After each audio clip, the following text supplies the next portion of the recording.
IB ഉദ്യോഗസ്ഥ മേഘയുടെ മരണത്തിന് ഉത്തരവാദിയെന്ന ആരോപണമുയർന്ന IB ഉദ്യോഗസ്ഥൻ ഒളിവിൽ.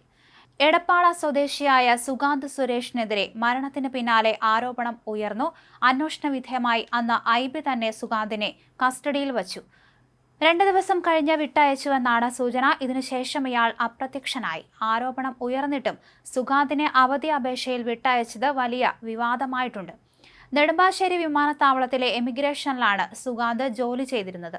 സുഗാന്തിന്റെയും കുടുംബാംഗങ്ങളുടെയും ഫോണുകൾ ഓഫാണെന്നും അവരെപ്പറ്റി വിവരങ്ങൾ ലഭ്യമല്ലെന്നുമാണ് വിവരമെന്നും സൂചനകളുണ്ട്. മേഘയുടെ ജീവനൊടുക്കലിന് കാരണമായ സുഗാന്ത് മലപ്പുറത്തെ വീട്ടിൽ ഇല്ലെന്നും അവിടെ അടച്ചിട്ടിരിക്കുകയാണെന്നും അന്വേഷണ സംഘം പറഞ്ഞു. ഒരാഴ്ചയായി അയാൾ ലീവിലാണ്. മേഘ ആത്മഹത്യ ചെയ്യുമ്പോൾ സുഗാന്തുമായി ഫോണിൽ സംസാരിക്കുന്നുണ്ടായിരുന്നു. 8 സെക്കൻഡ് ദൈർഘ്യമുള്ള കോളായിരുന്നു. ഇന്റർനെറ്റ് പ്രോട്ടോകോൾ ഡീറ്റെയിൽ റെക്കോർഡ് സംവിധാനം വഴി മാത്രമേ ഈ വിവരങ്ങൾ പരിശോധിക്കാൻ സാധിക്കൂ. മേഘയുടെ ഫോൺ ട്രെയിൻ കയറി പൂർണ്ണമായി നശിച്ചിരുന്നു. ഫോൺ സൈബർ പോലീസിനെ ഏൽപ്പിച്ചെങ്കിലും അത് പൂർണ്ണമായി വളഞ്ഞൊടിഞ്ഞത് കാരണം അതിലെ വിവരം ശേഖരിക്കാൻ കഴിഞ്ഞില്ല. ലഭിച്ച ഫോൺ ഫോറൻസിക് സംഘത്തിന് കൈമാറിയിട്ടുണ്ട്. അതുകൊണ്ട് തന്നെ സുഗാന്തിനെ ചോദ്യം ചെയ്യേണ്ടത് അനിവാര്യതയാണ്. മേഘയുടെ ശമ്പളമടക്കം ഇയാൾ കൊണ്ടുപോയി എന്ന വെളിപ്പെടുത്തലും പുറത്തുവരുന്നു. 2024 മാർച്ച് ഏപ്രിൽ മാസങ്ങളിൽ രാജസ്ഥാനിലെ ജോധ്പൂരിൽ നടന്ന ട്രെയിനിങ്ങിനിടയിലാണ് മലപ്പുറം സ്വദേശിയും IB ഉദ്യോഗസ്ഥനുമായ സുഗാന്ത് സുരേഷുമായി മേഘ പരിചയത്തിലായത്. ട്രെയിനിങ്ങിന് ശേഷം നാട്ടിലെത്തിയപ്പോൾ മേഘയ്ക്ക് പിതാവ് കാർ സമ്മാനമായി നൽകി. തൊട്ടടുത്ത ദിവസം ഈ വാഹനം എറണാകുളത്തെ ടോൾ പ്ലാസ കടന്നതായി പിതാവ് മധുസൂദനന് ഫോണിൽ മെസ്സേജ് കിട്ടി. ഇതേക്കുറിച്ച് മകളോട് തിരക്കിയപ്പോഴാണ് സുഗാന്തുമായുള്ള ബന്ധത്തെക്കുറിച്ച് പറഞ്ഞത്. ഇരുവരും ഒരുമിച്ചാണ് പോയതെന്നും അവർ ഇഷ്ടത്തിലായിരുന്നുവെന്നും മധുസൂദനൻ പറഞ്ഞു. ഓഫീസിലും മലപ്പുറത്തെ വീട്ടിലും തെരഞ്ഞിട്ട് കണ്ടില്ലെന്ന് പോലീസ് അറിയിച്ചു. ഫോൺ സ്വിച്ച് ഓഫ് ആണ്. മേഘയെ അവസാനം വിളിച്ചത് സുഗാന്ത് എന്ന് ഉറപ്പിച്ചിട്ടുണ്ട്. 8 മിനിറ്റ് സംസാരിച്ചു. മേഘയുടെ ശമ്പളം സുഗാന്തിന്റെ അക്കൗണ്ടിലേക്ക് മാറ്റിയെന്നും സ്ഥിരീകരിച്ചു. മകളുടെ മരണത്തിന് കാരണം സുഹൃത്തുമായുള്ള സൗഹൃദം തന്നെയെന്ന് ഉറപ്പിച്ചു പറയുകയാണ് മേഘയുടെ കുടുംബം.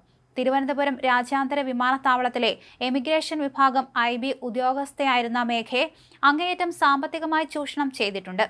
എടപ്പാൾ സ്വദേശിയും IB ഉദ്യോഗസ്ഥനുമായ സുഗാന്ത് സുരേഷ് പ്രതിയായി മാറിയേക്കാം. മകളുടെ ശമ്പളം സമ്പാദ്യത്തിലേക്ക് മാറ്റുകയാണെന്നാണ് കുടുംബം ആദ്യം കരുതിയത്. എന്നാൽ സുഗാന്ത് കടുത്ത സാമ്പത്തിക ചൂഷണം നടത്തുന്ന കാര്യം മേഘ വീട്ടിൽ അറിയിച്ചിരുന്നില്ലെന്ന് കുടുംബം വ്യക്തമാക്കുന്നു. ട്രെയിനിങ് കഴിഞ്ഞതു മുതലുള്ള മേഘയുടെ ശമ്പളത്തിന്റെ വലിയൊരു ഭാഗം സുഗാന്ത് കൈക്കലാക്കുകയായിരുന്നു.